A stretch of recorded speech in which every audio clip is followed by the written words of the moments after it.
এই প্রথম আমিরে জামাত বাংলাদেশ জামাত ইসলামের আমির ডাক্তার শফিকুর রহমান একটা নজিরবিহীন আহ্বান জানিয়েছে।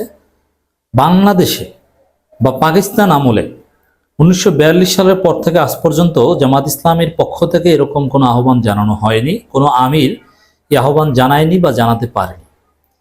জামাত ইসলামী একটা অভূতপূর্ব ঘটনা ঘটিয়ে দিয়েছে। ঢাকা মহানগর দক্ষিণ জামাত ইসলামী হিন্দু সহ অন্যান্য ধর্মাবলম্বী নেতৃবৃন্দের সাথে একটা সম্প্রীতি সমাবেশের আয়োজন করেছে, কিন্তু এক সন্তোষ শর্মা এসে জামাত ইসলামের এই মহান আয়োজনকে খেয়ে দিয়েছে।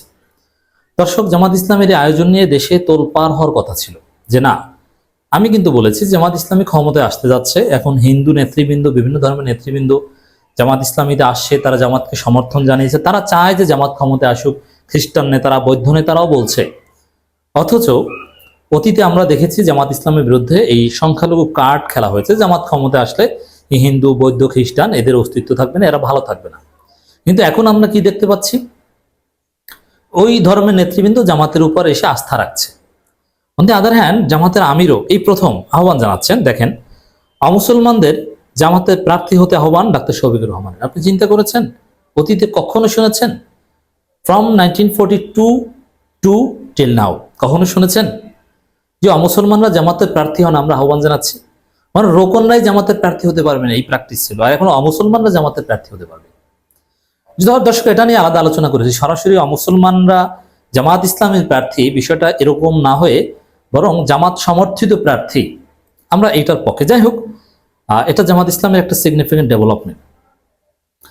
ঢাকা মহানগর দক্ষিণ জামাত ইসলামের উদ্যোগে সেই সম্প্রীতি সমাবেশে যারা এসেছিল, গোবিন্দচন্দ্র প্রামাণিক থেকে শুরু করে বড় বড় ঢাকা বিশ্ববিদ্যালয়ের প্রফেসর, হিন্দু, এরকম আরো অনেকে, সেটা একটা অভূতপূর্ব আয়োজন ছিল।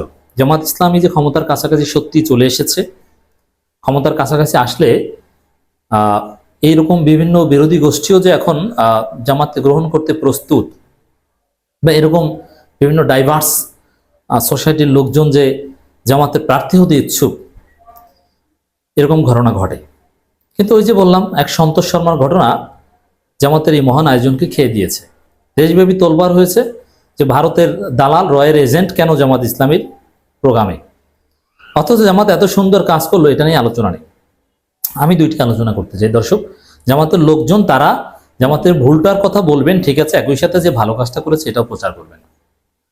তো দর্শক, সন্তোষ শর্মা ঘটনা শেষ পর্যন্ত কি ঘটেছে দেখেন। জামাতের এই মুহূর্তে যত বিশ্বাসযোগ্য গণমাধ্যম আছে সবাই কিন্তু এটা নিয়ে জামাতকে দোষারোপ করেছে এবং আশ্চর্য হয়েছে। আমার দেশ শিরোনাম করেছে জামাত ইসলামীর সাথে সন্তোষ শর্মার সুসম্পর্ক, নোট অফ এক্সক্লামেশন। আমার দেশ পত্রিকা যখন এটা নিয়ে জামাতের বিরুদ্ধে রিপোর্ট করে, তখন বুঝতে হবে এটা নিয়ে এতে জামাতের বড় ক্ষতি হয়েছে। এবং আপনি দেখেন, জামাতের জনশক্তিরই তো সোচ্চার এর বিরুদ্ধে। এবং এই মহান কাজ, অমুসলমানদের সাথে জামাত ইসলামের যে সম্পর্ক, এটার প্রচারণা ঢেকে পড়েছে সন্তোষ শর্মা ইস্যুতে। তাহলে বুঝতে পারছেন জামাতের লাভ হয়েছে না ক্ষতি হয়েছে।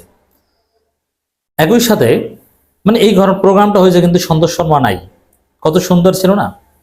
একই সাথে ইলিয়াস পিনাকিকে খেপিয়ে দিয়েছে জামাতের কিছু অবুঝ কর্মীরা, যার ফলে ইলিয়াস পিনাকি এখন জামাতের নেতৃবৃন্দের এমন এমন জিনিস খুঁজে বের করছে, জামাত আরো বেশি অপমানিত হবে, লাঞ্ছিত হবে এবং মানুষ বিশ্বাস করবে। বরং জামাতের ওই দুর্বলতাগুলো যদি জনপরিসরে না এনে সমাধান করা যেত ভালো হতো।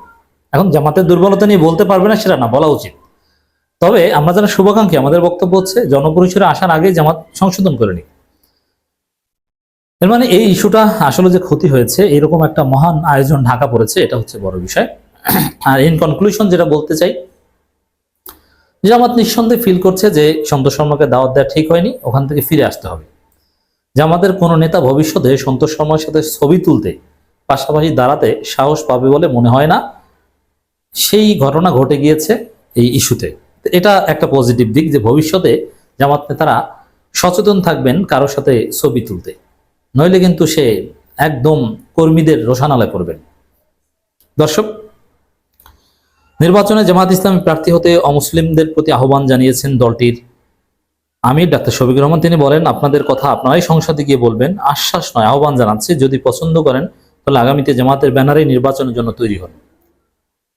এই 1942 সালের পরে এই প্রথম সরাসরি আহ্বান। আপনারা এলে স্বাগতম, না এলে অন্তত ভালোবাসা চাই, কোনো ব্যক্তি বা দলের জন্য নয়, আপনার নিজের জন্য এবং দেশের জন্য চাই। এর মানে নিজের জন্য মানে অমুসলমানদের জন্য জামাত তাদের অধিকারের জন্য বদ্ধপরিকর। ওই প্রোগ্রামে ওই ঢাকা দক্ষিণ ভিন্ন ধর্মাবলম্বীদের নিয়ে যে প্রীতি সমাবেশ, সেখানে এই আহ্বান জানানো হয়। তিনি মসজিদ মাদ্রাসা যদি পাহারা দিতে না হয় তাহলে মন্দির পাহারা দিতে হবে কেন? এই সংস্কৃতি আমরা মানতেই চাই না, এই সংস্কৃতি আমরা বদলাতে চাই। এমন রাষ্ট্র গঠন করতে চাই যেখানে কাউকে মন্দির পাহারা দিতে হবে না। আমি বিশ্বাস করি জামাত ইসলামী পারবে।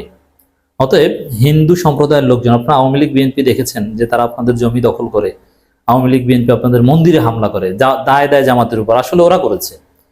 এখন একটু জামাতের উপর আস্থা রেখে দেখুন, জামাত সত্যিকার অর্থে সুন্দর সোনার বাংলাদেশ করতে পারবে, হিন্দু সম্প্রদায়ের মুসলমানদের স্বপ্নের বাংলাদেশ করতে পারবে, যেখানে তাদের পূর্ণ অধিকার থাকবে, সম্মান থাকবে, ইনসাফের বাংলাদেশ, যেখানে কোনো ভেদাভেদ থাকবে না। শফিকুর রহমান বলেন, ভিন্ন ধর্মাবলম্বীদের যত ন্যায্য দাবি দেওয়া ছিল, আগে রাজনৈতিক দলগুলো তাদের নির্বাচনী ইশতেহারে সব দাবি পূরণে অঙ্গীকার করত, তবে কখনো তারা সেগুলো বাস্তবায়ন করেনি। জামাতের আমির বলেন, ধর্মীয় পরিচয়ের কারণে কাউকে যেন দেশ ছাড়তে না হয়, অতীতে যারা দেশ ছেড়েছেন তাদেরকে ফেরত আনতে চায় জামাত। মায়ের কোলে যেরকম শিশু নিরাপদ, জামাত ইসলামীর হাতে এদেশের হিন্দুরা নিরাপদ। ডেমের মধ্যে যেরকম কুসুম নিরাপদ, জামাত ইসলামীর হাতে হিন্দুরা নিরাপদ। জামাত হিন্দুদের সবচেয়ে বেশি সম্মান করে, এবং যেহেতু সারা জীবন জামাতের বিরুদ্ধে এই সংখ্যালঘু কার্ড খেলা হয়েছে, এজন্য জামাত এই বিষয়ে অতি সচেতন। এজন্য জামাতের উপর আস্থা রাখাটাই হিন্দুদের কল্যাণের জন্য বেস্ট। জামাত গালি খাওয়ার রাজনীতি করতে চায় না, জানিয়ে ডাক্তার শফিকুর রহমান বলেন, রাজনীতিবিদরা শুধু নিজেদের দিকে তাকান আর চতুর্দিকে কি হচ্ছে সেগুলো দেখেন না। এমন রাজনীতি করতে চাই না যে রাজনীতি করলে মানুষ সামনে এলে সম্মান করবে আর পেছনে গেলে গালি দেবে। শফিকুর রহমান বলছেন, যারা অন্যকে সম্মান করতে পারে তারা প্রকৃত মানুষ। আমাদের চোখের দিকে তাকিয়ে ভুলগুলো ধরিয়ে দিবেন, আমাদের অগোচরে আমাদের প্রশংসা করবেন। এই জন্যে জামাতের অনেক সমালোচনা আমরা করি, এটা জামাত অ্যাপ্রিসিয়েট করে, কিন্তু জামাতের কিছু গান্ডু কর্মী আছে, এরা জামাতের সমালোচনা করতে দেখলে এসে গালি দেয়। এরা জামাতের কোনো অ্যাক্টিভিস্ট বা বুদ্ধিজীবী না, এরা হচ্ছে অন্ধ কর্মী এবং এরা জামাতের জন্য ক্ষতিকর।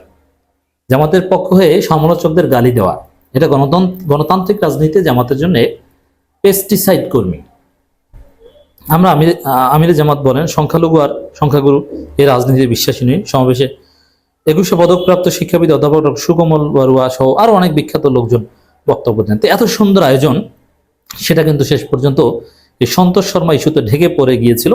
আশা করি এই সন্তোষ শর্মা ঘটনা নিয়ে পিনাকি ইলিয়াস সহ জামাত শিবিরের লক্ষ লক্ষ নেতাকর্মীরা সংগঠনের যে সমালোচনা করেছেন, এই সমালোচনা সংগঠনকে সঠিক পথে পরিচালিত করতে গুরুত্বপূর্ণ ভূমিকা পালন করবে। Overall it's positive.